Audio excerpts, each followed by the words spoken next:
Shares Bazar, Kisan Parivar పేర్లతో వేలాది మంది పెట్టుబడిదారులకు చోకర. షేర్ మార్కెట్లో పెట్టుబడి పెడితే భారీ లాభాలొస్తాయని, నెల నెలా ఖాతాలో డబ్బులు పడతాయని, కోట్లకు కోట్లు సంపాదించే అవకాశం వస్తుందని వేలాది మందిని మాయమాటలతో నమ్మించి చివరకు వందల కోట్ల రూపాయలు కాజేసినట్లు ఆరోపణలు ఎదుర్కొంటున్న ఓ సంస్థ నిర్వాహకుడు ఇప్పుడు జైలుకు వెళ్లాడు. తెలుగు రాష్ట్రాల్లోనే కాదు, దేశవ్యాప్తంగా పెట్టుబడులు సేకరించిన నానావత్ భూపాల్ను గుజరాత్ పోలీసులు అరెస్ట్ చేశారు. ఈ ఘటనతో తెలుగు రాష్ట్రాల బాధితులు కూడా న్యాయం కోసం పోలీసుల్ని ఆశ్రయిస్తున్నారు. షేర్ మార్కెట్లో పెట్టుబడి పెడితే అధిక లాభాలొస్తాయని నమ్మించి వేలాది మంది నుంచి కోట్ల రూపాయలు సేకరించినట్లు ఆరోపణలు ఎదుర్కొంటోంది షేర్స్ బజార్, కిసాన్ పరివార్ సంస్థ.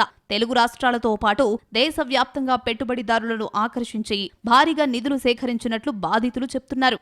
మహబూబాబాద్ జిల్లా కొరవి మండలం కందికొండ గ్రామానికి చెందిన నానావత్ భూపాల్ 2020లో హైదరాబాద్ కొండాపూర్లోని ఏషియన్ కాంప్లెక్స్ లో షేర్స్ బజార్ పేరుతో సంస్థను ప్రారంభించాడు. షేర్ మార్కెట్లో ట్రేడింగ్ చేసి సాధారణ పెట్టుబడుల కంటే ఎన్నో రెట్లు అధిక రాబడులు అందిస్తామని ప్రచారం చేశాడు.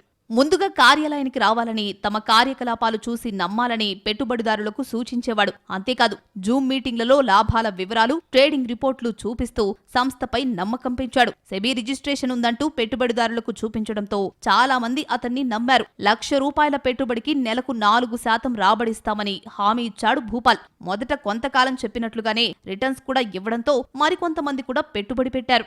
ఆ తర్వాత మరింత ఎక్కువ మొత్తంలో పెట్టుబడులు పెట్టాలని ప్రోత్సహించారని, డీమ్యాట్ అకౌంట్ ద్వారా ట్రేడింగ్ చేస్తే 70-30 ప్రాఫిట్ షేరింగ్ కూడా ఇస్తామని నమ్మబలికాడు భూపాల్. ఇందుకోసం సుమారు 150 మంది ఉద్యోగులతో కాల్ సెంటర్ నిర్వహిస్తూ రోజు ఫోన్ కాల్స్, సోషల్ మీడియాలో ప్రమోషన్స్తో కొత్త పెట్టుబడిదారులను చేర్చుకున్నాడు.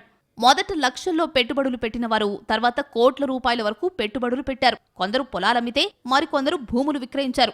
ఇంకొందరు బంగారం తాకట్టు పెట్టి వచ్చిన డబ్బును కూడా ఈ సంస్థలో పెట్టుబడిగా పెట్టారు. అంతా బాగానే నడుస్తోంది అనుకున్న టైంలో నానావత్ భూపాల్ ఒక్కసారిగా చేతులెత్తేశాడు. 2025 అక్టోబర్ నుంచి ఒక్కసారిగా పేఅవుట్లు నిలిచిపోయేలా చేయడంతో బాధితులు తమ డబ్బు కోసం నానా తంటాలు పడుతున్నారు. డబ్బుల కోసం అడిగితే కొంతకాలం వేచి ఉండాలని, అందరి డబ్బులు తిరిగిస్తానని భూపాల్ హామీల మీద హామీలిచ్చాడు. మీ అందరి డబ్బులు ఇచ్చినా నా దగ్గర ఇంకా 1,200 కోట్లు మిగులుతాయంటూ చెప్పి నెలల తరబడి కాలయాపన చేశాడు. సీన్ కట్ చేస్తే పెట్టుబడిదారుల నుంచి ఒత్తిడి పెరగడంతో డబ్బులు ఇవ్వబోనని, తనను ఎవరూ ఏమీ చేయలేరని హెచ్చరించాడు. దీంతో బాధితులు లబోదిబోమంటున్నారు. దీంతో తెలుగు రాష్ట్రాలతో పాటు దేశంలోని ఇతర ప్రాంతాల బాధితులు కూడా పోలీసులను ఆశ్రయించారు.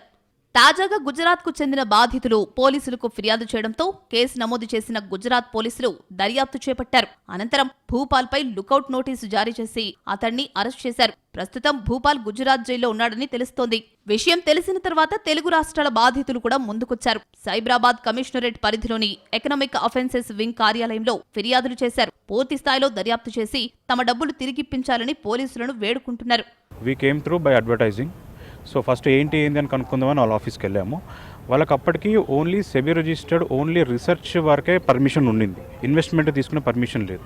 కాకపోతే మాకు వచ్చేసి రాంగ్ ప్రామిసెస్ లేకపోతే రాంగ్ చూపెట్టారు. లేదంటే మాకు పర్మిషన్ ఉంది, ఇన్వెస్ట్మెంట్ కూడా వీఆర్ సెబీ సర్టిఫైడ్ అని చెప్పి and because we do algo trading, so మాకు ఇందులో వచ్చిన అమౌంట్లో 30% మీకు ఇస్తాము, 70% మేము తీసుకుంటామండి, మీ అమౌంట్నే మేము పెడతాం ఇన్వెస్ట్మెంట్గా.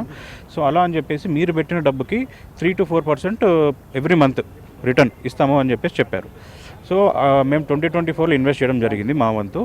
అండ్ 2025 అక్టోబర్ నుంచి he stopped paying out of money, ఇవ్వడం అనేది ఆపేసాడు. మంత్లీ 3% అనేది. మాకు అక్టోబర్ 1 పేఅవుట్ ఆపారు కదా, మాకు చెప్పారు జనవరి 1కి వస్తుందని. జనవరి 1 కూడా రాకపోతే మాకు అప్పుడు డౌట్ వచ్చి మేము మీ పోర్ట్ఫోలియో చూపించండి సార్ అని చెప్పాను. నేను పోర్ట్ఫోలియో చూపించడానికి వాళ్ళు ఎప్పుడూ రెడీగా లేరు. మేము ఆఫ్టర్ జనవరి 1 మళ్ళీ ఫేక్ అప్లికేషన్ చేశారు. మాకు ఆఫ్టర్ 1కి మళ్ళీ మార్చి 31 పెట్టాము. మార్చి 31 తర్వాత మమ్మల్ని అందరికీ బెదిరించడం స్టార్ట్ చేశారు. ముఖ్యంగా రషీద్ బాయ్కు, నాకు, లలిత్ బాయ్, చాలామందికి.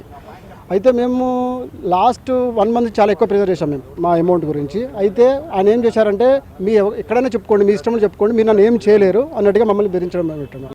దాదాపు 8,000 నుంచి 10,000 మంది వరకు ఈ మోసానికి గురై ఉండొచ్చని బాధితులు చెప్తున్నారు. 100 కోట్ల రూపాయలు మోసపోయినట్లు ఆరోపిస్తున్నారు. జీవితాంతం కూడబెట్టుకున్న సొమ్మంతా కోల్పోయామని, కొందరు అప్పుల పాలయ్యామని, మరికొందరు రోడ్డున పడ్డామని కన్నీటి పర్యంతమవుతున్నారు. ఈ కేసులో ఇంకా ఎలాంటి విషయాలు వెలుగులోకొస్తాయనేది ఇప్పుడు ఆసక్తికరంగా మారింది. గుజరాత్లో అరెస్టైన భూపాల్పై తెలుగు రాష్ట్రాల్లో నమోదైన ఫిర్యాదులపై కూడా పోలీసులు దర్యాప్తు చేపట్టనున్నారు. ఈ కేసులో మరింత మంది బాధితులు, మరిన్ని ఆర్థిక లావాదేవీలు బయటపడే అవకాశం ఉందని అధికారులు భావిస్తున్నారు.